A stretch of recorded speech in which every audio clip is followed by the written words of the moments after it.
ترک وزیر خارجہ حاکان فیدان کی دعوت پر آئندہ ہفتے کے اوائل میں انقرہ پہنچیں گے، اور ترکیہ میں قیام کے دوران وہ غزہ کی صورتحال پر جو یہ اہم اجلاس ہے جس میں 8 ممالک کے وزرائے خارجہ شریک ہوں گے،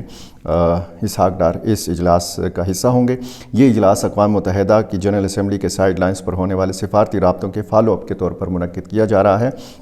اور ذرائع نے یہ بتایا ہے کہ یہ پاک افغان جو مذاکرات ہیں اس سے قبل سفارتی سرگرمیوں میں خاصی تیزی آئی ہے، نہ صرف پاکستان کی طرف سے بلکہ افغانستان کی طرف سے بھی۔ تو یہ انہی تیاریوں کا ایک سلسلہ ہے، اور جس طریقے سے انٹرویوز آ رہے ہیں، جس طریقے سے بیانات آ رہے ہیں، جو ہوا قطر میں یا ترکیہ میں پاکستان اور افغانستان کے مذاکرات کے بیچ میں، تو اندر کی کہانیاں بھی آ رہی ہیں، اور افغان سائٹ سے یہ کہا جا رہا ہے، یہ دعویٰ کیا جا رہا ہے کہ جی پاکستان نے یہ مطالبہ کیا کہ یہ جو کالعدم تنظیمیں ہیں جو پاکستان کے اندر کارروائیاں کرتی ہیں، افغان طالبان ان کو روکیں۔ تو افغان کچھ وزراء یا جو سہیل شاہین ہیں، ان کا ایک انٹرویو میں سن رہا تھا BBC کو، وہ کہہ رہے تھے کہ کچھ مسائل پاکستان کے اندرونی ہیں تو وہ ہم حل نہیں کر سکتے۔ اب ظاہر ہے کہ بنیادی جو نکات ہیں ان پر زبانی بات چیت ہوئی ہے، نامکمل مذاکرات، اور یہ 6 نومبر کو مکمل ہو جائیں گے، یا پھر اسی طرح کئی دن تک یہ سلسلہ چلتا رہے گا۔ یہ تو ظاہر ہے کہ جب یہ دن کم رہ گئے ہیں، بیچ میں تقریباً 5 دن رہ گئے ہیں، تو اس دوران دونوں فریقین تیاری کر رہے ہیں، ہوم ورک کر رہے ہیں، اور ساتھ میں کوئی ایسی تجاویز بھی سامنے لائی جا رہی ہیں کہ جن پر عمل ہو سکے، کم از کم تحریری ایک معاہدہ جو ہے اس کو شکل دی جا سکے۔ اس میں یہ بھی بتایا جا رہا ہے کہ جو وفود استنبول میں موجود تھے ان میں تبدیلی ہو سکتی ہے، یہ اب اعلیٰ سطح کے وفود میں اس کو بدلا جا سکتا ہے، وزراء کی سطح پر یہ بات چیت جو ہے اس کا آغاز کیا جا سکتا ہے۔ اچھا، ترخم سے خبر یہ ہے کہ ایک تو افغان مہاجرین کے لیے 18، 20 یا 21 دن بعد یہ سرحد جو ہے یہ کھولی گئی، اور ہزاروں افغان مہاجرین پھنسے ہوئے تھے، تمام جو سرحدی پوائنٹس ہیں وہ بند تھے۔ ایک چمن بارڈر پہ ان کے لیے ایک سہولت تھی کہ جو واپس جانے والے افغان مہاجرین ہیں ان کے لیے یہ سرحد کھول دی گئی تھی، سپین بولدک چمن کی جو سرحد ہے، اور وہ آرام سے جا رہے تھے، اور یہ کئی دنوں سے یہ سلسلہ تھا۔ تورخم سرحد جو ہے البتہ یہ بند تھی، اس کو کھول دیا گیا ہے۔ آج جو ہے آپ کو پتہ ہے ہفتے کا دن ہے، 1 نومبر ہے، اور اس کو باقاعدہ طور پر ان افغان مہاجرین کے لیے کھول دیا گیا جو راستوں میں انتظار کرتے رہے، اور ان کی خواتین اور ان کے بچے ٹرکوں میں دن رات گزارتے رہے، بیمار پڑ گئے تھے، وہ بہت سخت تکلیف میں۔ یہ میں نے خود اپنی آنکھوں سے دیکھا، وہ ویڈیو بھی آپ نے دیکھ لی ہوگی جب میں گیا تھا ضلع خیبر۔ تو اب خبر یہ ہے کہ جو خالی کنٹینرز ہیں، جو ٹرکس ہیں جن میں کوئی سامان نہیں لدا ہوا، ان کو بھی اجازت دے دی گئی ہے، وہ بھی اب سرحد پار کر سکتے ہیں، افغانستان جا سکتے ہیں۔ بہت سارے وہاں سے جب ٹرک یا کنٹینرز آتے ہیں،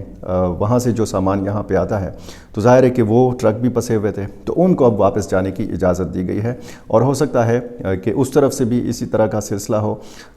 پیدل آمد و رفت اور تجارتی مقاصد کے لیے تمام کے تمام جو سرحدات ہیں یہ ابھی تک بند ہیں، اور یہ امید ظاہر کی جا رہی ہے کہ آئندہ کچھ دنوں میں اس حوالے سے بھی فیصلہ ہو سکتا ہے، کیونکہ افغان سائٹ سے ڈیمانڈ یہی تھی بار بار کہ جی سرحدوں کو کھولا جائے، تجارت کو کھولا جائے، لوگوں کی آمد و رفت جو ہے اس کو کھولا جائے۔ اور ظاہر ہے کہ اب اگر یہ ڈیمانڈ تھی اور پاکستان کی یہ ڈیمانڈ تھی کہ جی حملے روکیں جائیں، اگر حملوں میں کمی آتی ہے، اگر سرحد پار دراندازی کے واقعات میں کمی آتی ہے، گو کہ کل شمالی وزیرستان سے اس قسم کی ایک خبر آئی تھی، تو پھر ظاہر ہے کہ اگر حملوں میں جو شدت تھی وہ کم ہوگی تو پھر پاکستان بھی نرمی دکھائے گا، کیونکہ یہ جو سرحدی پوائنٹس بند کیے گئے ہیں یہ افغان سائٹ سے بند نہیں کیے گئے، یہ پاکستان کی سائٹ سے بند کیے گئے ہیں۔ تو یہ ایک اچھی خبر ہے کہ ان کنٹینرز اور ٹرکس کو بھی جانے کی اجازت مل گئی ہے۔ اچھا، یہ ایک خبر ہے اور جس کے حوالے سے یہ کہا جا رہا ہے کہ پشاور میں ایک کارروائی ہوئی ہے، اور یہ CCD پنجاب کی طرز پر کارروائی ہوئی ہے۔ اس کی تفصیل یہ ہے کہ پولیس اور FC کی وردیوں میں ڈکیتیاں کرنے والا ایک گروہ جو ہے یہ اس کو انجام تک پہنچایا گیا ہے۔ یہ دعویٰ کیا گیا ہے کہ 20 سال سے یہ گروہ جو تھا یہ پشاور اور آس پاس کے اضلاع میں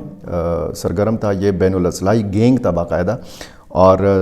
بتایا گیا ہے کہ جی CCPO پشاور ڈاکٹر میاں سعید کی خصوصی ہدایات اور SSP آپریشنز مسعود بنگش کی براہ راست نگرانی میں، جس طریقے سے پولیس کی پریس ریلیز ہوتی ہے، فلاں کی ہدایات اور فلاں کی نگرانی میں۔ تو اسی طرح کی ہے یہ پریس ریلیز ہے۔ چمکنی پولیس نے الصبح میرا کچوڑی مہر گل قلعے میں آپریشن کیا، جہاں خفیہ اطلاع پر ڈکیت گروہ کی موجودگی کی نشاندہی ہوئی تھی۔ پولیس پارٹی کے پہنچتے ہی ملزمان نے فائرنگ شروع کر دی۔ پولیس کی جانب سے مؤثر جوابی کارروائی میں چند ہی منٹوں میں 4 خطرناک ملزمان ہلاک کر دیے گئے۔ ذرائع کے مطابق مارے جانے والے گروہ جو تھا یہ پچھلی 2 دہائیوں سے خیبر پختونخوا اور ملحقہ اضلاع میں سرگرم تھا، اور یہ باقاعدہ ایف سی اور پولیس کی وردیوں میں لوٹ مار کرتے تھے، ڈکیتی کی وارداتوں میں یہ ملوث تھے۔ اور جگڑا کے علاقے میں کچھ روز قبل ایک ڈاکٹر فیملی سے کروڑوں روپے کی نقدی اور زیورات لوٹ کر یہ گروہ فرار ہو گیا تھا۔ پولیس حکام نے دعویٰ کیا ہے کہ اس کامیاب آپریشن سے شہر میں اطمینان کی فضا پیدا ہوئی ہے،